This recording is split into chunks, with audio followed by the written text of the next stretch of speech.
And we're joined by Jake Smith for another marvelous account of the week in politics on Boardwalk Potatoes. My name is Bill Colley. Jake and I, of course, co-host these events periodically. Actually, the last couple of weeks, Jake, we've been separate because I was on vacation and then you had some duties you had to tend to as well, and so it kept you somewhat busy. Yeah, I was up in Massachusetts for several days, getting a head start on Marxism.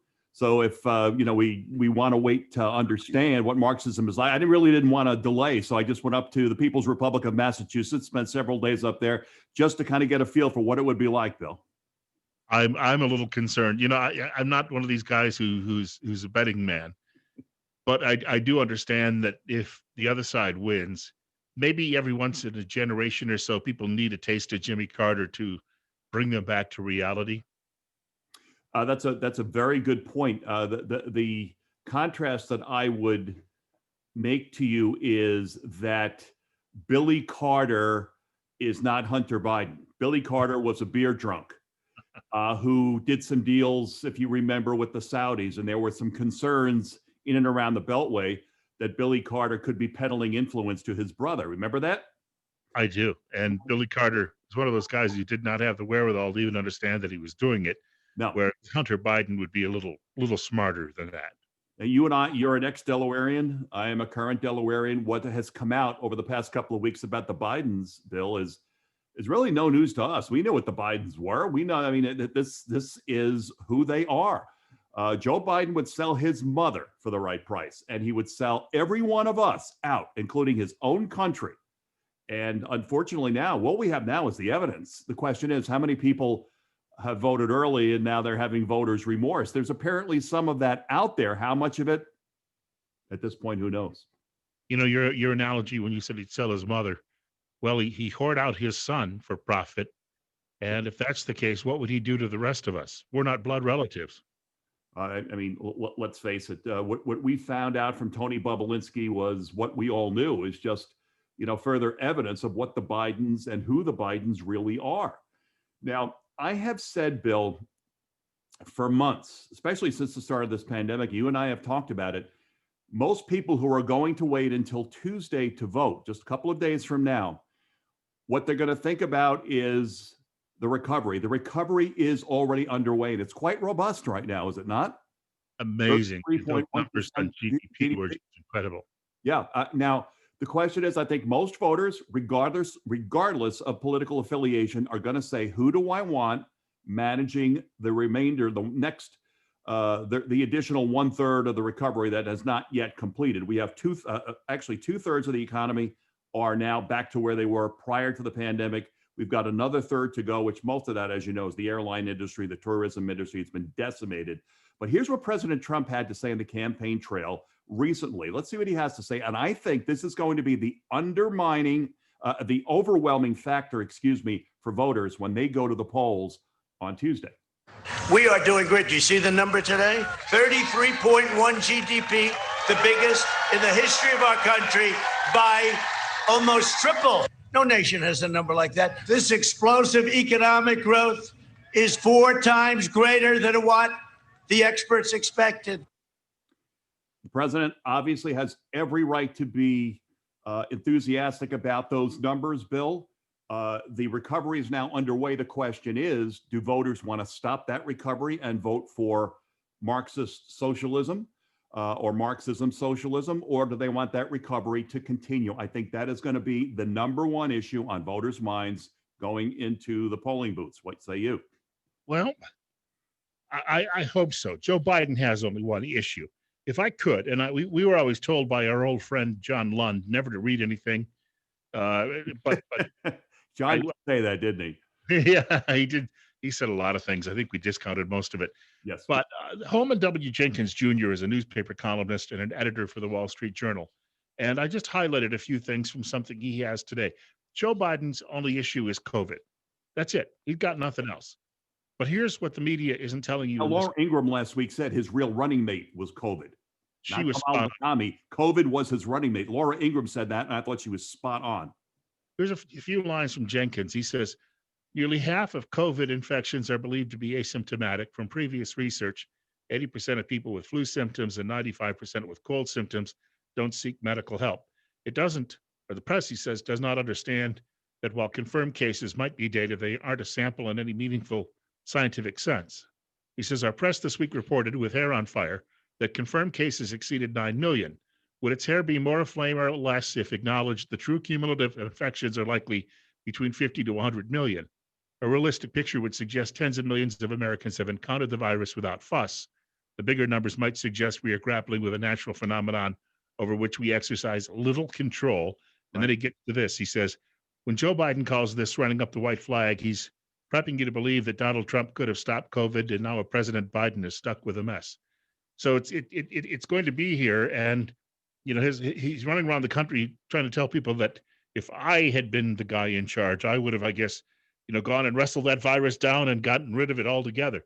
Yes, but H1N1, it was not the same. He did not attack H1N1 the same. As a matter of fact, he left our supplies of personal protective equipment depleted after H1N1. So when this pandemic hit, the administration was kind of caught behind, had to catch up because it was the Obama-Biden administration that did not replenish the supplies that were depleted because of H1N1. That's on Joe Biden. And they were late in responding to H1N1. And while it wasn't obviously as virulent, no pun intended, right? I guess that's where the word comes from. Right. But it was still pretty nasty. I can remember thinking that I didn't want to get it. I know that much. But if that's his only issue, and people can still see that 33.1% increase in GDP over the summer, you realize California has more than 10% of the entire population of this country. It is pretty much still shut down. As I understand, unemployment there is double digits. Here, we're back to almost a pre-pandemic level, somewhere around 3%. Now, it doesn't take a rocket scientist to figure this out. Places are doing very well that did not rush out and try to do this totalitarian response to this disease. Those of us who've gone on pretty much living our lives as we normally would, we're doing just fine in flyover country. I had Phil Turpin on my show last week, president of American Commitment. Phil has been a bear on researching the numbers from COVID. And Phil said, quite frankly, you can lock people down all you want. It's not going to work. Lockdowns do not prevent people from getting sick. As a matter of fact, they may encourage more. When people are in closer proximity, they're more inclined to get sick. Now, again, the issue is people who have chronic health issues, prior chronic health issues, pre-existing conditions, if you will. And also, sorry, Bill, I had to throw that out there, but also those in nursing homes. You protect the most vulnerable in our society. The young people, if they do get sick, they're asymptomatic. We have to let the human race build up immunity to the virus. You can't do that by shutting things down. And in essence, you are, I think, politicizing this. It continues to be politicized. We have the same thing with our governor here, John Carney in Delaware. We're going to have to wait. He just extended yesterday another 30 days, his emergency declaration. People are livid. What do we have, 1 million people here in Delaware, Bill? You know how many are in the hospital right now diagnosed with COVID? Take a guess. How many in the hospital? And it was all 30. about not overtaxing our hospitals. That's what this was all about, right? Take a guess, Bill. 30. Well, no, we had 50, but we're up to 100 now in the last month. So there are 100 people in Delaware throughout all of Delaware hospitals with COVID. Not locally here, the whole state, 100 people that have been diagnosed. Now, we don't know more than that. We don't know if they were suffering from they were suffering from cancer, emphysema, and they were more susceptible to secondary infections from COVID. We don't know that. We're not being given that information. That's why many people are suspicious. Also suspicious of what's going on in Europe. Is Europe trying to scare us? Is Europe trying to influence this election?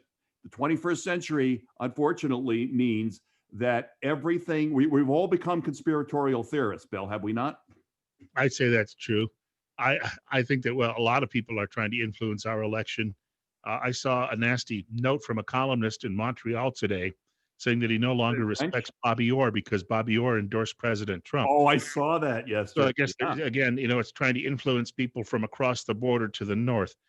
Here's the other leg of this COVID stool, though, and how it could bring this economy back to a screeching halt. 46 of 50 states right now are suffering when it comes to revenue lost because of the shutdowns, right? 46 of 50. Lost Most of those tax revenue states, you're talking about. right. Many of those states, which are still pretty much locked down, were the states that already had the Ponzi schemes for pensions for public employees. Illinois, New Jersey, Illinois New is the worst by far. Yeah. and they're going to go to, if we have a President Biden and you have one party rule on Capitol Hill and it's liberal, socialist, if you will, they're going to be going in and asking for a bailout. They will get that bailout. The Treasury will just print up even more money, Right. and then we'll print up money for the Green New Deal. And then gasoline will go to $10 a gallon, and you won't be able to heat and cool your home. So they're just planning on just opening up this printing press to buy more fealty, and they're going to open up the border and just let people pour across, add states that just they are going to bring this country to its knees just simply because we're going to have massive stagflation because of all of this. Where Donald Trump, if he's president, even if he were to lose the Senate, Donald Trump can do the Jerry Ford to New York City. Remember that headline? Right. Yes. Drop dead. Drop Well, dead. as you know, the reason that we don't have the next rescue package for COVID is because Trump refuses to give Pelosi the money that she wants to bail out her buddies in Illinois and New York City, all those places. But I think that the two issues going into this election for me, I think Trump's going to win. I think he's going to win big on Tuesday. But do the Socialist Democrats increase their dominance in the House of Representatives? Will President Trump be able to bring other Republicans across the finish line? It happened in 1980 with Reagan. We'll have to see. The Senate, I don't know. I'm not too convinced about the Senate. I don't think Lindsey Graham's in great shape in South Carolina. I don't know about you. Martha McSally in Arizona, not quite sure about her. But if the Socialist Democrats maintain their control of the House of Representatives, another 4 years of harassment for President Trump is in store for us, folks. They're going to impeach him about something else. And then they're going to spend another $40 million investigating this and investigating that. This is why if President Trump wins, we've got to do everything we can to bring other like-minded Republicans across the finish line, like the Reagan coattails back in 1980, Bill. I think that is crucial going into Tuesday. What do you think? I do think we'll see a potential pickup in Michigan. Michael Moore already suggests that the Great candidate. But we could lose even Montana. The current Democrat governor is running against the incumbent Republican senator. And Montanans, I hate to say it, their voting patterns are almost schizophrenic. There must be multiple personalities in each voter. So if we lose that, we have to maintain, I would think, and Arizona, as you pointed out, is close, but we don't have many options for pickups ourselves as Republicans. So you could afford to lose, I guess, no more than two, right? Overall. Right. In the Senate, you're talking about, right? Yep. Right. Now in the House, I do think the president has one advantage going forward, though, with a second term, and that is he never has to run for re-election again. Sure. That's right. And he has the ability to push back like you wouldn't. I'll be honest. We're going to see investigations going forward of people. Media will denounce it as, well, it's banana republic to go after your political enemies. No, it's not. It's making elites accountable to the same justice the rest of us are accountable to. And if he can do that and expose them, he'll do this republic a great favor going forward. I agree. I don't know if you saw late last week, Trump signed an executive order which will remove many protections from those who work for the federal government and who have worked for the federal government and many agencies for a long time that are protected by unions, such as Fauci. He is obviously going to clean house. He has nothing to worry about in a second term. We know that Christopher Wray is history. We know that Gina Haspel and the CIA is history. Who else is going to go? Mark Esper in the Defense Department. He's history as well. But the president has to focus on bringing people from outside the Beltway into government. You're not going to get or give Washington the cleaning out, the physic, as my grandmother used to say. When you're smiling, but Washington needs a physic. The only way you're going to do it is from bringing people who have no connection to the Beltway whatsoever. Now, AOC is saying today that she's going to be the next Speaker of the House, that Pelosi's out. She's crowing about that to her socialist Marxist friends. Do you see that's a possibility happening? And if so, what does that mean for the House of Representatives and the business that they conduct for the nation on a daily basis? I don't know where AOC is getting that. I just don't think she's that influential yet. You got to have the numbers. She is. Yeah, sure she does, because she's got a lot of people telling her that. She's in some sort of an echo chamber. Oh, yeah. I don't see it. I think that, the extremists who come from some of these, from the Minneapolises and the Chicagos and Detroits and New Yorks, but a lot of these other Democrats from around the country, I don't want to call them moderate, but some of them, they're still a little antsy about some of the They're not ridiculous. comfortable. They are not comfortable Right. where the party's going. There's no question about that, Bill. I think that AOC 10, 15 years from now, I could see her in some sort of a leadership role in that party, but I don't see it. And if Pelosi steps aside, my guess is she's already picked her successor. And it would be somebody How much she's likely support does known. Pelosi still have, though, in the House of Representatives herself? I mean, to me, the whole impeachment thing, I didn't think she had a whole lot of support going forward. Certainly the squad doesn't support her. And we've got a congresswoman here in Delaware, Lisa Blunt Rochester, who hasn't done anything since she's been in office, and she wants to be. She's a wannabe squad member. She hangs out with them. So this is going to be interesting to see how it plays out, Bill. Well, we are seeing, and you'll see some new blood in both parties, and it's all becoming more and more, let's put it this way, extreme. There's not going to be anybody really left much in the middle in another few election cycles at all. And that's the other part of this that worries me. Last week or 2 weeks ago, I was in Oregon, and I was, the biggest city I was in was Bend, and that's not one of their biggest cities, but it's over 100,000. Right. And I did, it's interesting. You drive down the country roads, there aren't really any suburbs, and you see all these Trump signs, and you hit the city line and you see no Trump signs. You drive out the other side of the city and you see again Trump signs. But I had to remind myself, I drove from a place called Baker City to Bend for about 4.5 hours and saw nothing but Trump signs and cattle, but not many people. Those folks they are looking, actually, as you know, to break away and join Idaho. Right. It's not going to happen anytime soon. But I do believe that we're headed toward that crack up before the end of this decade. I think within 5 years. And I think the two sides will mutually agree to this, and people will draw their new lines, and they'll go their way, we'll go ours.